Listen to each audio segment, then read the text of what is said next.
Hello everyone, and happy birthday to Iratus Wrath of the Necromancer, the DLC giving us some much needed closure in Iratus' tale released 2 years ago today. So I thought I would attempt to answer the game's greatest mystery. Who or what is the stranger? Before we begin, feel free to let me know if you would like to see some more Iratus lore videos. Now, let us discuss what we know. We first meet the stranger upon clearing the base game. After destroying the Grand Magister, Iratus swaggers into the cemetery to take his first breath of fresh air in a millennium. And of course, greet his beloved foes. Sorry to keep you waiting. Had to slaughter a couple thousand armored meat bags on my way here. But you know how it is. After all, how could I forget my beloved foes, Oh, I was thinking of having a little party to celebrate my victory, and I came here to hand out your invitations personally. You who once defied me and imprisoned me will now call me Master. Obey! What is the meaning of this? Only to find that his revenge was yet incomplete. However, the reason as to why willingly reveals itself. You have done well. The potential for corruption lies in all life. And when it grows too great, only the Avatar of Death can provide the cure. This once noble order has become a poison for the soul and a blight upon the land. And now that it is gone, life can begin anew. Return to your grave, for your work here is done. You aim to deny me my rightful kingdom? Yours will be a kingdom of peace. Your name will be honored and feared until you are needed again. Take my offer, Necromancer, or resist. Your fate is already woven. Now, this sudden exposition dump serves two purposes. One, to provide the player with some background, and two, to rub some salt into Iratus' wounds. Iratus was not destroying the disease of life, but rather aiding in its perpetuation. Of course, an insult, it demands an insult in return. Fate. A necromancer knows much about fate. Would you like me to tell you what it is? Death. It is the inescapable end that awaits all mortals. Especially the sanctimonious idiots who presume to use me. I am nobody's puppet. I am the puppet master, and in death, you will all dance upon my strings. With that final verbal barb, the base game ends, and Iratus returns to his sealed coffin, only to awake once again in a new save file to repeat his cleansing of the corrupted mortals, probably on a different difficulty.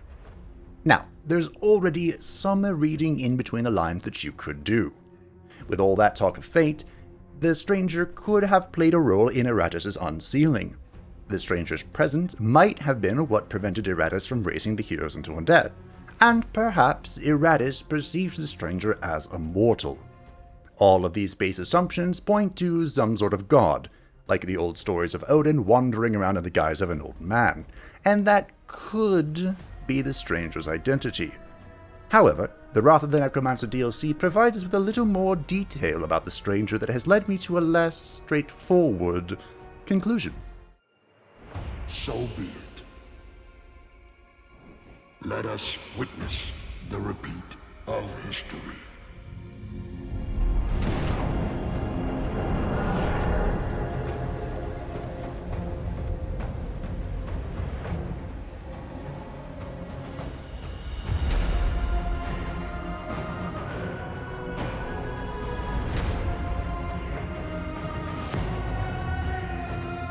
The grounds immediately outside the cathedral contain the sixth and final biome added in the DLC, the cemetery.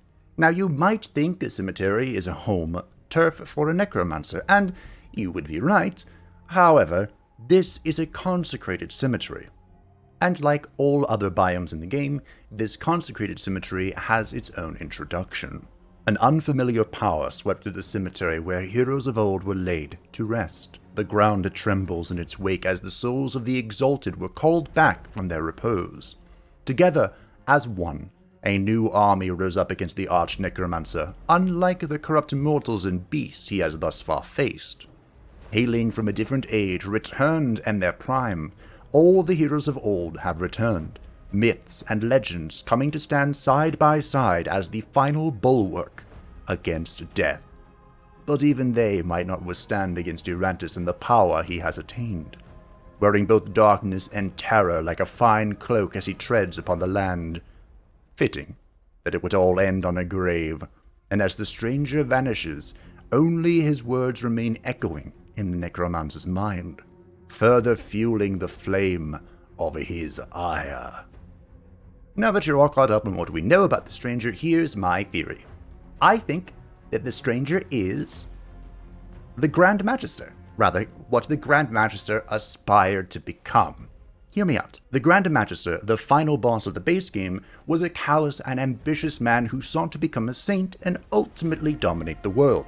Quite the paradox, which might explain why he never attained sainthood. But what exactly is a saint? It's anyone's guess, but we can glean some insight from his Phase 2 Humanorium token. Yes, the Grand Magister has a Phase 2, and it is called the Ascended Magister. Through holy magic, much is possible. It can deny death and reduce entire armies of undead to dust. Such ascension, attained through blasphemy, carries a steep price, however. Should the Grand Magister fall now, his soul is forfeit, as is his dominion over mortal lands. Although he is nearly godlike in power, it might still not be enough to stop somebody as tenacious and cunning as Iratus.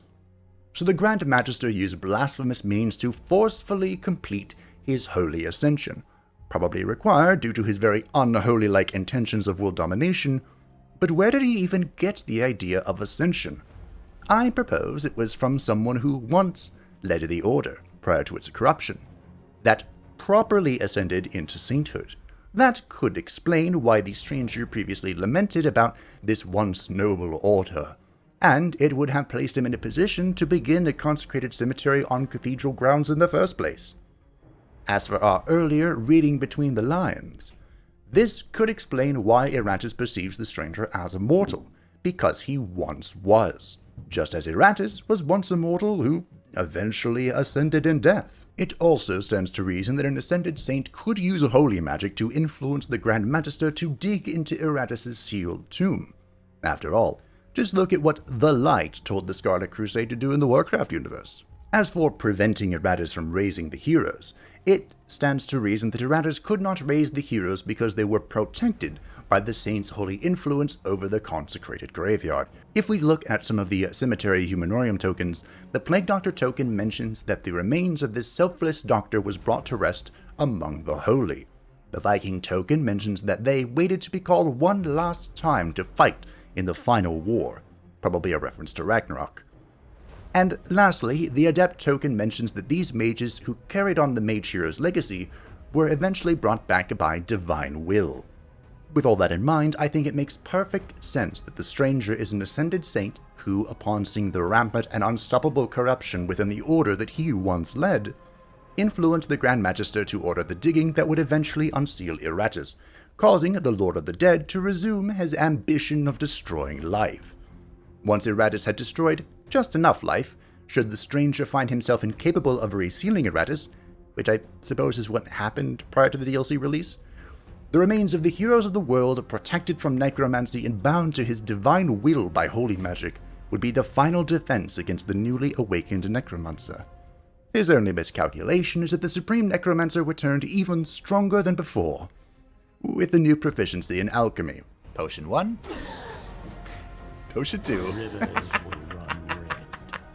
After Iratus' victory against the 4 heroes of yore, the stranger is seen one last time, overlooking the consequences of his terrible miscalculation. And that's who I think the stranger is. but you can let me know what you think. Do you agree? Do you have your own theories? Feel free to let me know. Thank you all for watching. I hope you have a great day. And happy birthday to Iratus, Wrath of the Necromancer.